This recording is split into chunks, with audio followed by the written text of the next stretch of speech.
आज हम ये एक नाबार्ड की सड़क है हमारे जो सीरा खप्पा टू महल के लिए जाने हैं, उसका पार्ट 1 का यहाँ पर हमने शुरुआत की और यहाँ के लोगों ने, जो लोकल लोग हैं, वो सब लोग इसमें शामिल हुए। एक बहुत अच्छी उनको खुशी थी कि ये सड़क बहुत पुरानी डिमांड थी इन लोगों की और इससे काफ़ी लोगों को फ़ायदा है।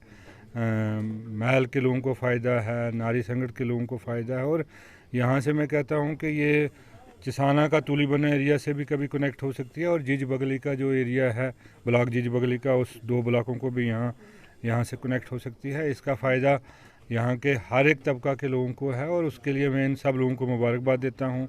महकमा के लोगों को मुबारकबाद देता हूँ। यहाँ की लोकल पॉपुलेशन और जितने भी नुमाइंदा लोग यहाँ हैं उनको मैं मुबारकबाद देता हूँ, आज हैं या जो आज से पहले थे। क्योंकि मेरा जो मानना है, डेवलपमेंट एक प्रोसेस है, तामीर व तरक्की एक प्रोसेस है और इस प्रोसेस को शुरुआत की जाती है और फिर ये आगे पहुंचती है और इसकी डिमांड जब हर जगह पर प्रोजेक्शन होती है तो तभी ये डिमांड जो है फुलफ़िल होती है। मैं अप्रिशिएट करूंगा यहाँ के लोगों का, बड़े अप्रिशिएट पॉजिटिव सोच से ये लोग इस काम को शुरुआत कर रहे हैं। और वरना जब हम देखते हैं कि किसी भी जगह जाओ तो कहीं पर लैंड डिस्प्यूट, किसी पर ऊपर नीचे जाने का डिस्प्यूट, लेकिन एक राय बनाकर लोगों ने कहा कि हमने किसी भी हालत में ये सड़क महल से आगे ले जानी। सर लोग काफ़ी डिमांड, क्या ज़रूरत है लोगों की। मैं सबसे बड़ी चीज़ समझता हूँ कि इस कैंठी पटवार हलका या ठिल्लू पटवार हलका को अगर हम ले लें तो इनकी ज़रूरतें हैं कि अभी तक गांव सड़कों से जुड़े हुए नहीं हैं। हालांकि मुझे लगता है हैबिटेशन अगर देखा जाए तो ठिल्लू की हैबिटेशन भी, हमारे ठिल्लू और बरनेली की हैबिटेशन 2000 से ऊपर होगी। आपकी चांद बल्हड़ की पॉपुलेशन जो है वो भी 2000-3000 के करीब होगी। इसी तरह ऊपर का ये जो एरिया है आपका क्या कहते हैं इसको, थल वगैरह जो है, ये पॉपुलेशन भी 1000 के करीब होगी। तो जहाँ पर आज हम लोग सरकार में ये क्लेम करते हैं कि 250 की पॉपुलेशन को भी हमने कनेक्ट किया है, तो मेरे ख्याल में कोई ना कोई कमज़ोरी तो रही हम कि इनको कनेक्ट नहीं कर पाए। और इसलिए हम सब लोग मिलकर, सब लोग, चाहे वो किसी भी पार्टी से ताल्लुक़ रखता हो, किसी भी सोच से ताल्लुक़ रखता हो, हम सब लोगों ने मिलकर एक फ़ैसला किया है कि हम पहले इस एरिया को रोड से कनेक्टिविटी देंगे। उसमें हमने कुछ प्रोजेक्ट जो है नाबार्ड में चल रहा है, जो इसका अपग्रेडेशन का प्रोजेक्ट है सूचनाला टू चांद का, तो इसका 2 पार्ट जो हैं वो कंप्लीट हुए हैं। एक तो ज़ीरो मोड से जो पहला है और फिर उसके आगे जो दूसरा पार्ट है। अब तीसरा पार्ट भी हमने आगे भेजा था गवर्नमेंट को नाबार्ड फंडिंग के लिए और वो रिवाइज़ होने के लिए वापस आया है इस साइड से। इसी तरह से जो नीचे आप दरमाड़ी से नीचे सौंचल गली का जो ब्रिज है, वो ब्रिज भी सैंक्शन हुआ है, उसको फाइनल डिज़ाइनिंग पर है, उसका टेंडर हो जाएगा, वो सड़क भी उसके आगे जाएगी। और तीसरा जो हमने पाइपलाइन किया, हम सब लोग ने, हम ये जितने भी लोग यहाँ पर इस वक्त खड़े हैं या कुछ लोग मौजूद नहीं हैं, हमने दरमाड़ी में PMGSY वालों के साथ एक डिस्कशन की, मीटिंग की और हमने हर हैबिटेशन को कोर नेटवर्क के अंदर डाला और नोटिफाई करवाया है। तो PMGSY जो हमारा जो नेक्स्ट फेज़ आना है यहाँ पर जम्मू कश्मीर के अंदर, उसमें इस एरिया को मुझे नहीं लगता कि जिस तरह का कोर नेटवर्क हमने स्टेक होल्डर जितने भी लोग हैं, लोगों के नुमाइंदे जो हैं या जो थे, उन सब से मिलकर जो हमने एक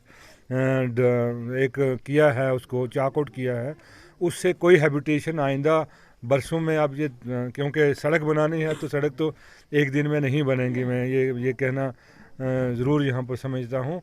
इसको वक्त ज़रूर लगेगा, लेकिन शुरुआत हो गई है। अब इन लोगों को एक मुतमिन रहना चाहिए कि अब वो शुरुआत हुई है और उस शुरुआत को आगे पहुंचाना लोगों का काम है।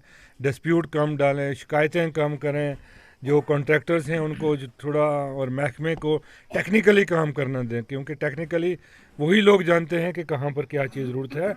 हमें उस चीज़ का बेनिफिट सही मिलना चाहिए। ये सड़कों के बारे में मैं यहाँ पर कहूँगा। शुक्रिया।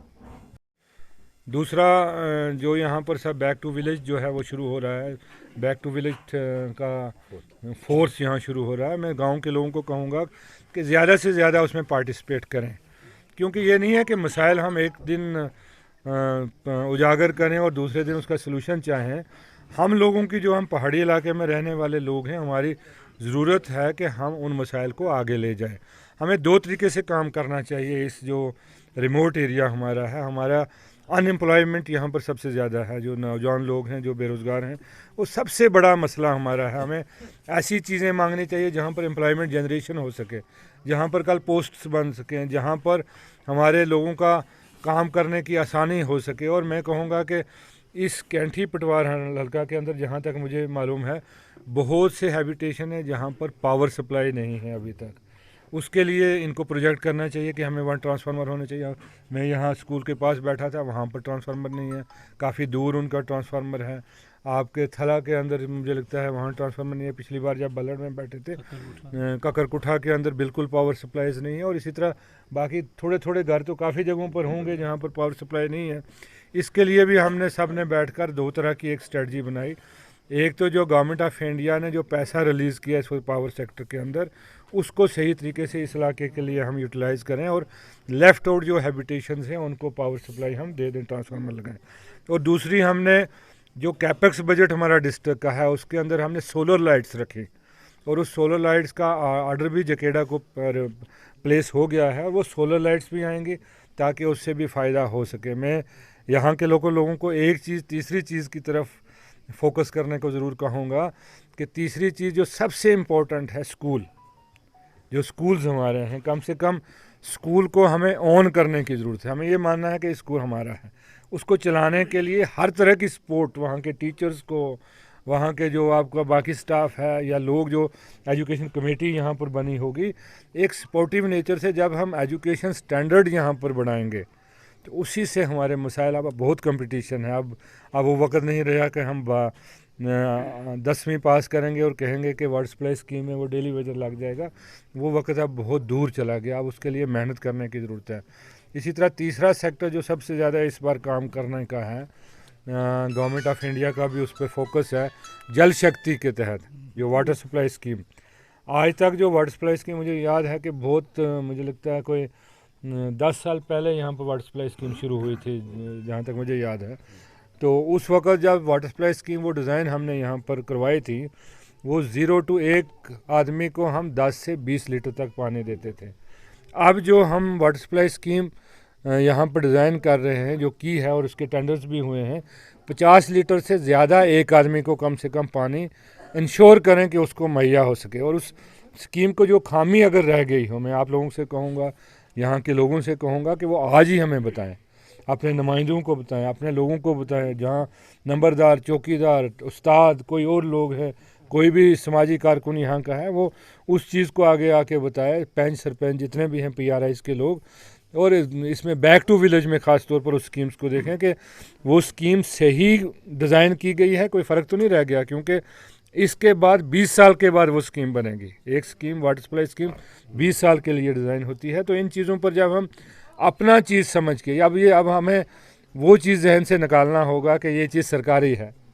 जब हम सरकारी की चीज़ निकालेंगे, अपना समझेंगे, हम बिजली की तारों को अपने समझ के हिफाजत करेंगे, बिजली की खंभे को अपने समझ के, वाटर सप्लाई की पाइप को अपना समझ के हम उसकी हिफाजत करेंगे, तो तभी हम इस निज़ाम को जो है सही तरीके से चला सकते हैं। और चौथी चीज़ मैं यहाँ पर कहूँगा, फॉरेस्ट राइट एक्ट। अब मुझे एग्जैक्ट फिगर यहाँ मालूम नहीं है, लेकिन मैं गुजारिश करूँगा फॉरेस्ट राइट कमेटी वालों से वो थोड़ा और एक्टिवेट हो जाए।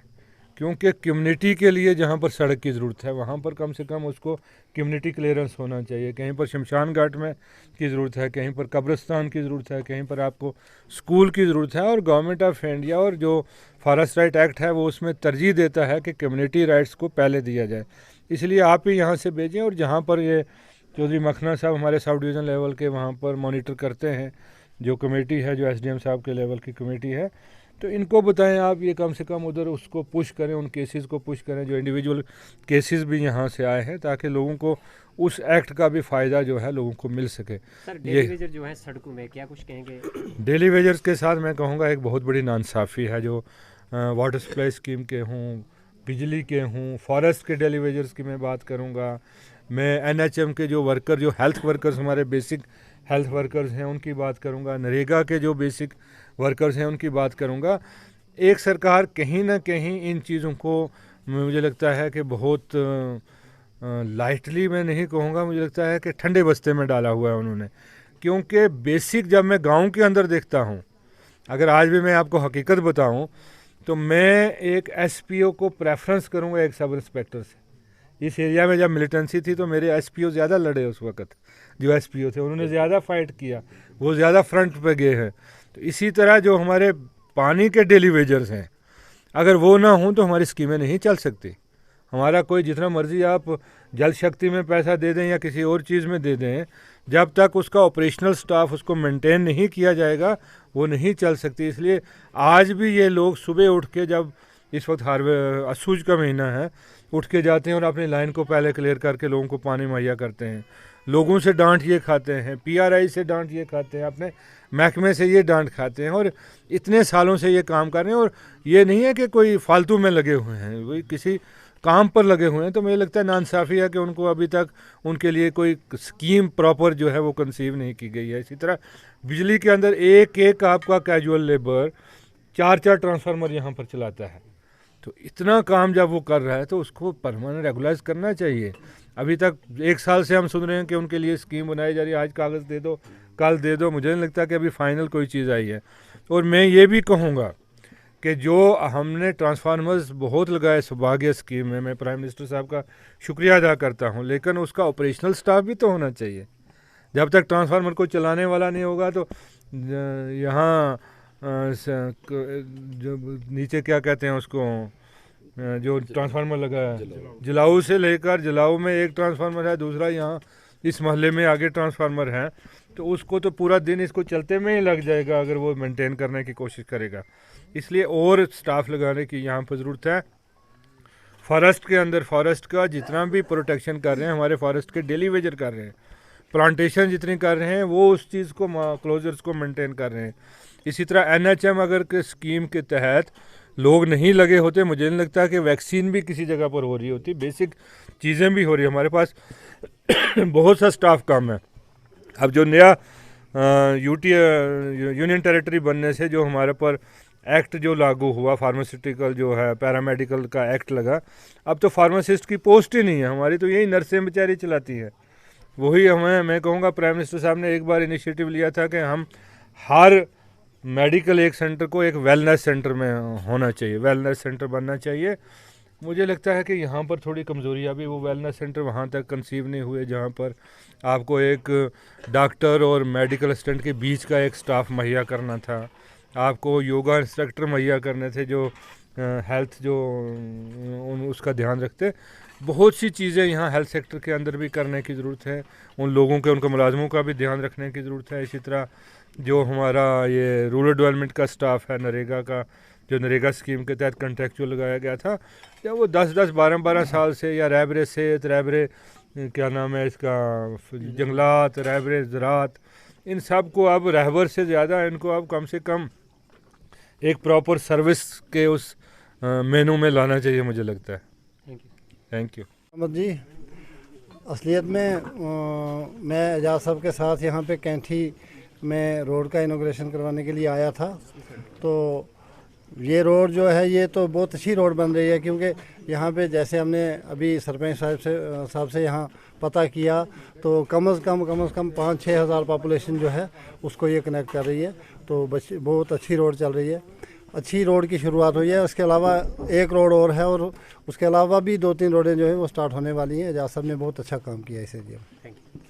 मैं तमाम चेयरमैन हजरात जो फॉरेस्ट राइट एक्ट कमेटी के बने हुए हैं और उनके सेक्रेटरी बने हैं, मेंबर बने हैं, उनसे इल्तिजा करूंगा कि इनका प्रोसेस जो है बहुत स्लो है, और कोई भी फार्म यहाँ से अभी तक हमारी सब डिवीज़न लेवल की जो कमेटी है उस पर नहीं आया है। अलबत्ता सिर्फ इस वक्त तक मसलोत के 6 फार्म आए थे जो हमने वहाँ पे उनकी छानबीन करके आगे भेज दिए हुए हैं। उसके अलावा मेरे ब्लॉक थुरू में या कैंठी की बात तो शायद कैंठी के अरनास में जाते होंगे फार्म, तो अगर इनकी कमज़ोरी है कुछ भी है तो इनको भेजना चाहिए और फॉरेस्ट राइट एक्ट के फार्म भरने चाहिए। खासकर ब्लॉक थुरू में, पूरे थुरू एरिया में 9 पंचायतें हैं, 9 पंचायतों में 6 फार्म जो हैं वो मसलोत से लगे हुए हैं और वो आगे भेज दिए हैं। फैज़ करामत जी, हम बहुत शुक्रिया अदा करते हैं हमारे डीडीसी काउंसिल साहब का कि आज वो जहाँ पे आए और हमारा जो सीड़ा खापाटू में रोड का इनागुरेशन किया। तो आज हमें बहुत खुशी है कि हमारे जो काम थे सदियों से रुके हुए वो उनकी शुरुआत हुई है। मेरी यही गुजारिश है कि जो सूचनाला चांद फेज़ फर्स्ट और फेज़ सेकंड का काम चल रहा है, हमारी यही गुजारिश है डीडीसी साहब से कि जो हमारी जो फाइल है सूचनाला चांद फेज़ थर्ड की, वो कम से कम ज़्यादा नहीं हम कह सकते, मार्च से पहले बहुत धूमधाम से उसका भी इनॉग्रेशन किया जाए। हमारी यही डिमांड है कि रोड की वजह से लोग बहुत परेशान हैं और आज जितने लोग आने चाहिए थे इस वजह से नहीं आए कि नाराज़ थे कि आज तक एजाज साहब पहले भी आए थे, कमिटमेंट किया था, तो टाइम लगता है कागज़ों में। तो आज हमें उम्मीद है कि हमारा ये 2-4 महीने के अंदर ही इसका प्रोसेस जो है शुरू हो जाएगा, टेंडर प्रोसेस शुरू हो जाएगा। और आज गैदरिंग कम थी, आज हम एजाज साहब जहाँ बोर्ड मांगने नहीं आए हैं, आज एक कॉमन जैसे प्रोग्राम होता है इस तरीके से आए, हर आदमी को आना चाहिए इस पे, ताकि हमारी डेवलपमेंट का मसला, इसमें हमने सब मिल के चलेंगे तब हमारी डेवलपमेंट हो सकती है। आज इस लिहाज से हम आए हैं, क्योंकि बोर्ड का जब टाइम होता है तो वो अलग से बात होती है, वो अलग से हम बात करते हैं क्या करते हैं क्या नहीं, बट आज जो है हमारा डेवलपमेंट का है, सब लोगों ने मिल के आना चाहिए। जो रोड का शुरुआत की, इनागुरेशन किया, मुझे नहीं लगता कि इसमें कोई परेशानी आए, क्योंकि सब लोगों ने मुतफिका तौर, जहाँ पे पहले भी सर्वे भी करवाया, आज भी सब लोगों को पूछ के उन्होंने जहाँ का रिबन काटा और लोगों ने यही कहा कि हम इस पर मुतफिक हैं। और बहुत हमने ये भी गुजारिश की कि जो इसका फेज़ सेकंड है जो मेल को टच करे, उसके लिए भी हमने बोल दिया, एजाज साहब ने बोल दिया डिपार्टमेंट को। और मैं ज़्यादा टाइम न लेता हुआ मैं शुक्रिया अदा करूँगा R&B डिपार्टमेंट का, बेसिक जो जहाँ के जूनियर इंजीनियर से ले के एक्शन तक, जिन्होंने ये प्रोजेक्ट हमारे लोगों का कहने और हमारे लोगों की सहूलियत के लिए ये बनाए और सेंक्शन करवाए, इन लोगों का बहुत योगदान हमारे साथ रहा, तभी जाके हमारे ये आज हमने जो इनॉग्रेशन की, इन लोगों की वजह से भी हमें बहुत तावन मिला।